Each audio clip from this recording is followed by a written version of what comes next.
음악의 신동, 모차르트 피가로의 결혼 강요. 런던의 엘버트 조형물. 좌로부터 바하, 글룩, 핸델, 모차르트, 멘데스, 존 하이든, 베버, 베토벤. 동양일보 대한민국 오페라 페스티벌이 한창이다. 오페라는 대중들이 다가서기 어려운 장르라는 선입견을 갖는다. 대학 시절 선배가 오페라단에서 아르바이트를 한 덕분에 오페라 나비 부인 티켓을 얻어 서울예술의 전당 오페라 극장에 앉아 무척이나 기대했던 기억이 어렴풋이 난다. 나비 부인의 서정적인 아리아 외에는 거의 기억하지 못했으니 아마도 반쯤은 눈을 감았던 탓이다. 이 경험 이후에 무의식적으로 오페라 공연 관람을 멀리하게 되었고, 나이가 들면서 다시 활동하는 지인 성악가들의 오페라 공연을 관람할 기회가 종종 생기게 되었다. 슬픈 사연의 여주인공과 아름다운 멜로디들이 돋보이는 푸치니의 오페라. 라보엠은 단순한 줄거리 탓에 잠시 산만해지는 경험을 하게 되었고, 다행히 그때마다 유독 화려한 오케스트레이션을 뽐내는 푸치니의 오페라 배경음악들을 분석하며 감상하게 되었다. 그러던 나에게 공연 내내 웃음과 재미를 주는 오페라가 있었으니 바로 모차르트의 희극 오페라 피가로의 결혼이다. 볼프강 아마데우스 모차르트 울프갱 에머데이어스 모자트 1756-1791는 하이든, 베토벤과 함께 고전음악을 완성한 고전주의 시대의 위대한 작곡가이다. 어린 시절부터 연주와 작곡에 모두 능했던 그는 음악의 신동이라는 칭호를 받게 되었다. 실제 6세가 되던 해부터 연주 여행을 다녔으며 건반에 앉아 빠르게 즉흥 연주곡을 작곡하는 것은 다반사, 심지어 그의 작곡 노트에 고친 흔적이 없었을 정도로 음악에 천재적인 재능을 타고난 인물이다. 다양한 장르의 음악을 도전하여 수많은 곡을 남긴 모차르트는 음악계의 한 획을 그은 인물이지만 정작 그 스스로는 연습을 정말 열심히 했다고 이야기하였다. 어린 시절 궁중음악사였던 아버지와 하나뿐인 누이와 함께 연주 여행을 다니던 모차르트는 청년기에 접어들자 잘츠부르크로 이사를 하게 되고 베토벤, 하이든, 슈만, 슈베르트, 브람스 등 유명 작곡가들에게 찬사를 받았지만 인기도 일도 많았지만 부인과 함께 사치를 즐기던 그는 늘 재정이 쪼들리고 덕분에 많은 작품 활동들을 하게 된다. 음악사에서는 가장 다양한 장르의 훌륭한 곡들을 가장 많이 남긴 작곡가로 기록되어 있다. 오페라에 관심이 있었던 모차르트는 당대 가장 유명한 작가였던 로렌초 다 폰테 로렌조 다 판트 1749-1838에게 2년여 만에 대본을 받아내고 1786년 드디어 그의 3대 오페라 중 첫 번째 오페라인 피가로의 결혼을 작곡하게 된다. 피가로의 결혼은 로시니의 오페라 세비야의 이발사의 후속편이다. 같은 희곡 작가의 글을 대본으로 사용한 연유이지만 오페라는 피가로의 결혼이 먼저 작곡되었다. 아이러니하게도 세비야의 이발사에서 결혼에 골인하게 된 백작이 피가로의 결혼에서는 백작의 시종, 피가로의 약혼녀 수잔나를 탐하는 내용으로 시작된다. 이에 피가로는 백작 부인에게 수잔나의 옷을 입혀 여러 사람들 앞에서 만나게 해 백작이 놀라고 망신스러워할 작전을 짜는데, 이 과정에서 백작과 친하게 지내던 의사와 백작이 피가로와 결혼시키려던 늙은 하녀가 피가로의 부모라는 기상천외한 설정으로 공연 내내 관객에게 웃음을 준다. 사회풍자의 의미를 담고 있는 이 코믹 오페라는 세속적인 소재를 담은 탓에 그 해에는 9회 이상 공연이 어려웠지만 지금은 가장 인기 있는 오페라 중 하나이다. 오페라 피가로의 결혼은 경쾌하게 시작되는 서주를 제외하고는 극의 내용에 비해 음악이 조용하게 흘러가는 곳이 많다. 그중 편지 이 중창이라는 이름으로도 유명한 산들 바람은 부드럽게는 백작 부인과 수잔나가 백작을 속이려는 목적을 갖고 편지를 쓰는 장면에 나오는 곡이다. 평화로운 가사와 온화한 멜로디가 유유히 흐르지만 극중 노래를 하는 배우들을 살펴보면 걱정하고 불안해하는 표정이 역력히 나타난다. 이 곡은 영화 쇼생크 탈출의 한 장면에도 삽입되었는데, 쇼생크가 우연히 틀어놓은 산들 바람은 부드럽게는 온 교도소의 재소자들의 얼어붙은 마음을 녹이는 듯 보인다.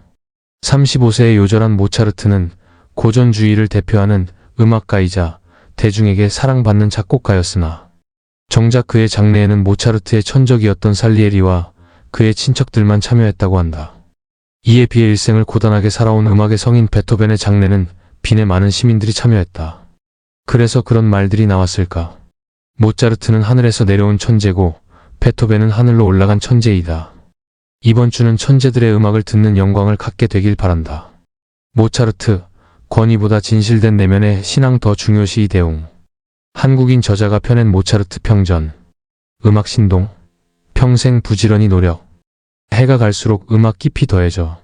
사랑과 자유 유토피아 꿈 노래. 프리메이슨 가입 죽음 미궁속. 모차르트 평전. 이채훈 해답 808쪽 32,000원. 모차르트의 음악이 달콤하기 때문에 그를 온실 속의 화초로 여기는 사람이 의외로 많다. 하지만 그의 길지 않은 35년 인생은 눈부신 성공과 쓰라린 좌절, 영광과 고통으로 가득했다. 신이 내린 천재 음악가 볼프강 아마데우스 모차르트 울프갱 에머데이어스 모자트 1756-1791의 출생부터 사망까지 전 생애를 총망라의 한 권의 책에 담았다.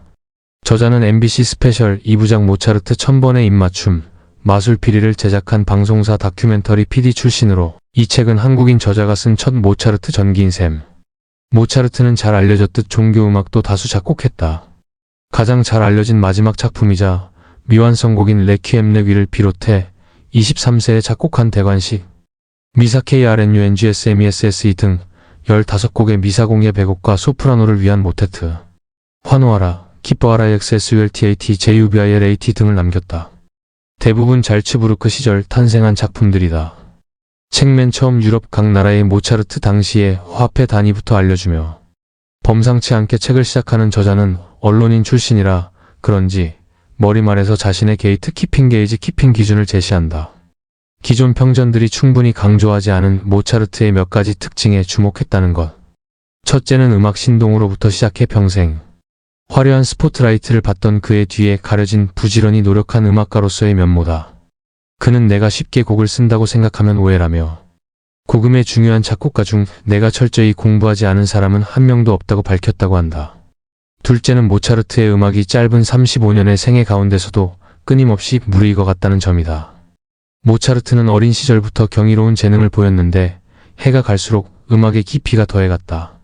대부분의 작곡가들이 나이가 들수록 원숙한 곡을 쓰지만 모차르트는 천부적 재능 때문에 그 사실이 잊혀진다는 것이다.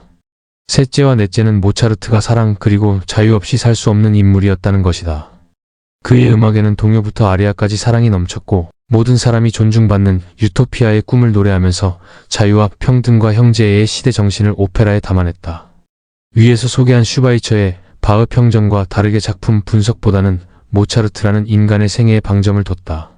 저자는 음악 비전공자라는 전공을 살려 악보라는 텍스트보다 역사적 맥락인 콘텍스트를 파고들었다.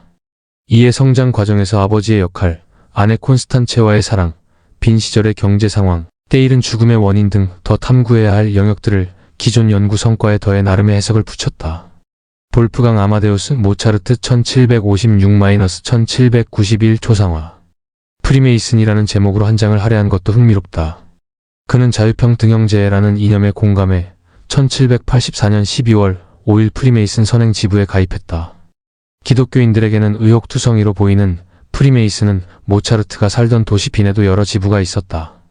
음모론과 자주 엮이는 일루미나티 영향이 짙었던 참된 화합, 신비주의적 경향이 강했던 아시아 형제 등이다.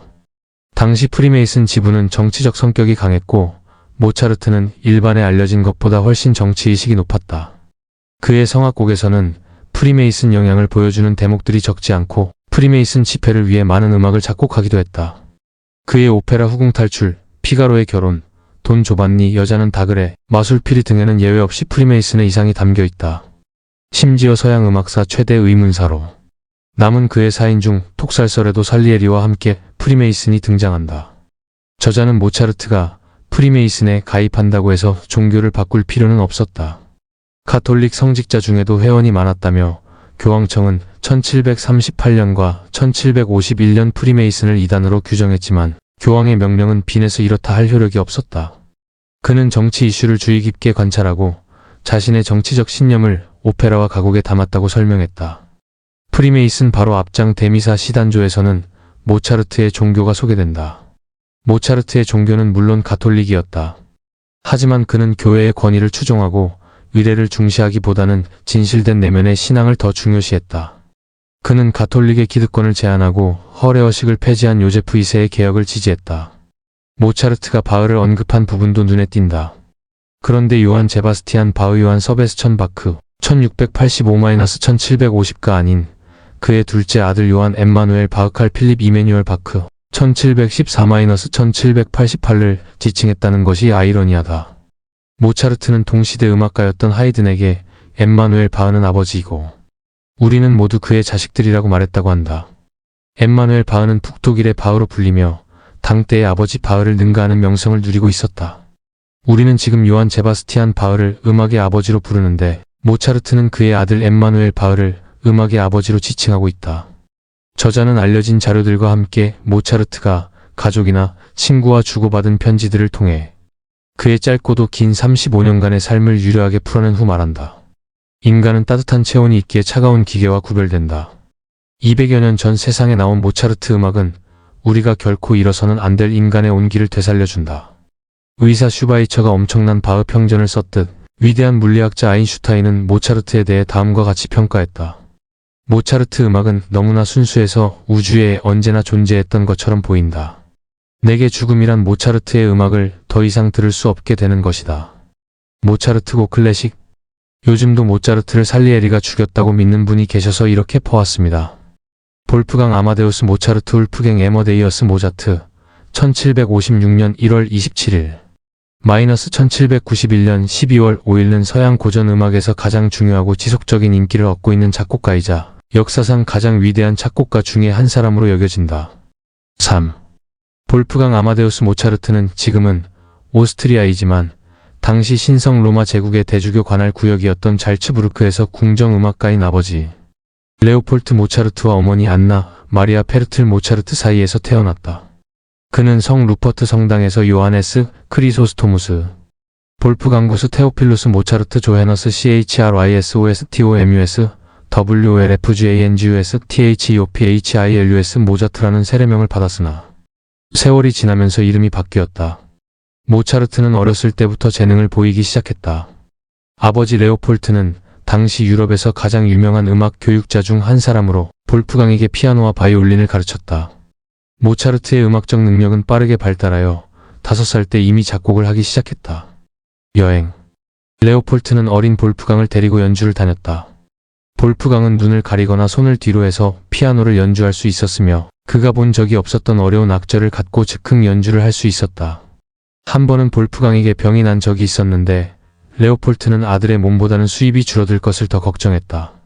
모차르트는 1762년 뮌헨을 시작으로 3년 반 동안 아버지를 따라 비엔나, 다시 뮌헨, 마나임, 파리, 런던, 헤이그, 다시 파리, 취리히, 잘츠부르크, DONAUSCHINGN, 뮌헨으로 연주 여행을 다녔다. 모차르트 일행은 1767년 말에 비엔나로 가서 1768년 12월까지 거기에서 지냈다. 잘츠부르크에서 1년 동안 지낸 다음 이탈리아로 1769년 12월에서 1771년 3월까지, 1771년 8월에서 12월까지, 1772년 10월에서 1773년 3월까지 세 차례 갔다. 모차르트는 이탈리아에서 그리고리오 알레그리의 미세레를 한번 듣고 기억만으로 전부 써내려갔다. 1777년에는 어머니와 함께 뮌헨, 마나임, 파리로 갔는데 파리에서 어머니를 여의었다. 여행을 다니면서 모차르트는 많은 음악가들과 만났는데 그 중에서 1764-5년에 런던에서 만난 요한 크리스티안 바흐의 영향을 많이 받았다. 비엔나. 1781년 모차르트는 히에로니무스 콜로레도 주교의 작곡가로 들어가면서 비엔나로 옮겼는데 얼마 못 가 쫓겨났다. 1782년 8월 4일 모차르트는 아버지의 바람을 어기고 콘스탄체 베버와 결혼했다. 둘은 6명의 아이를 낳았지만 4명이 태어나자마자 죽었다. 2명의 아이 카를 토마스 칼 타머스 1784-1858화 프란츠 크사버 볼프강 프렌즈 제이버 울프갱 1791-1844 모두 결혼하지 않아 자식이 없다. 1782년은 모차르트에게 행운의 해인데 그의 오페라 후궁으로부터의 탈출이 대성공을 거둔 것이다. 그 이후로 그는 자신이 쓴 피아노 협주곡을 스스로 지휘협연하기 시작했다.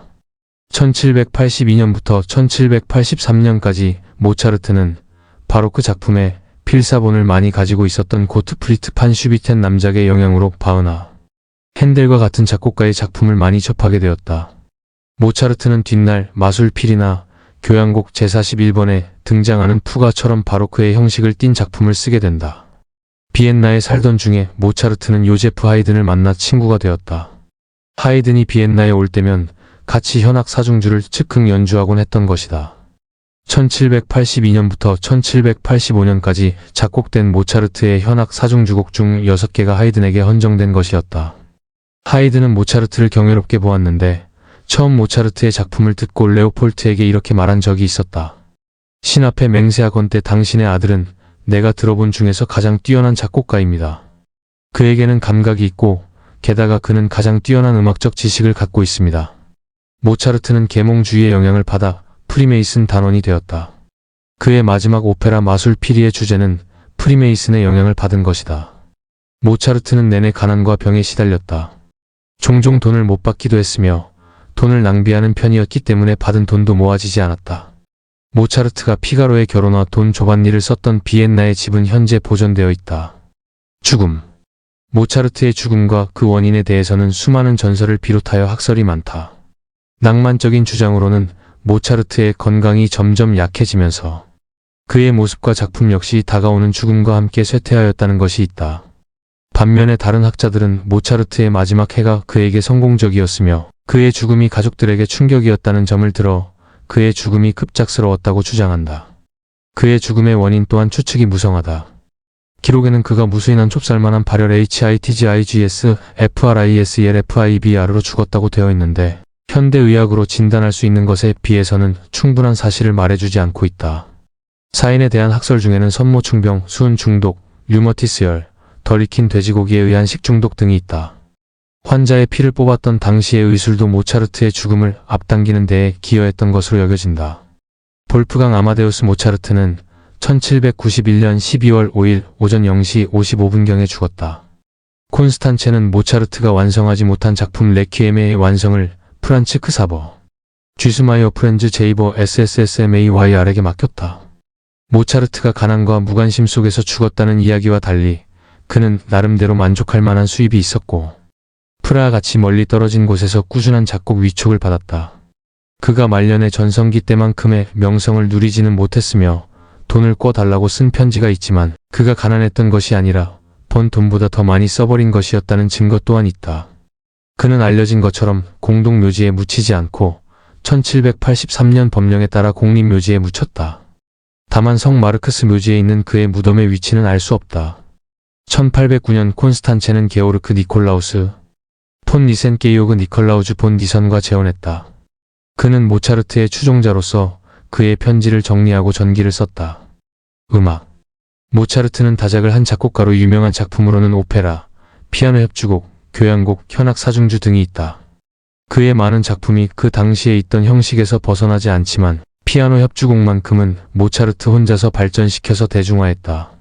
모차르트는 미사곡을 포함한 종교음악과 실내악곡, 그리고 디베르티멘토와 춤곡과 같은 가벼운 곡도 썼다. 영향. 모차르트 이후로 많은 작곡가가 모차르트를 경배했다. 조아치노 로시니는 모차르트가 천재성만큼 지식을 가지고 있으며 지식만큼 천재성을 가지고 있는 유일한 음악가라고 말했다. 루트비 판 베토벤은 그의 제자 페르디난드 리스에게 자신이 모차르트의 피아노 협주곡 제24번의 1악장의 주제만큼 대단한 선율을 생각해낼 수 없다고 말했다. 베토벤이 모차르트에게 보내는 경위로 쓴 작품이 있는데 마술 피리의 주제에 의한 첼로와 피아노를 위한 두 개의 곡과 모차르트의 피아노 협주곡을 위해 쓴 카덴자 등이 그것이다. 모차르트는 베토벤을 만나고 나서 그를 칭찬한 적이 있었다. 표트르 일리치 차이코프스키는 모차르트를 위해 모차르티아나를 썼으며 구스타프 말러는 모차르트의 이름을 부르다 죽었다. 막스 레거의 가장 널리 알려진 작품인 모차르트의 주제에 의한 변주곡과 푸가는 모차르트의 피아노 소나타 제11번에 의한 것이다. 쾌엘번호.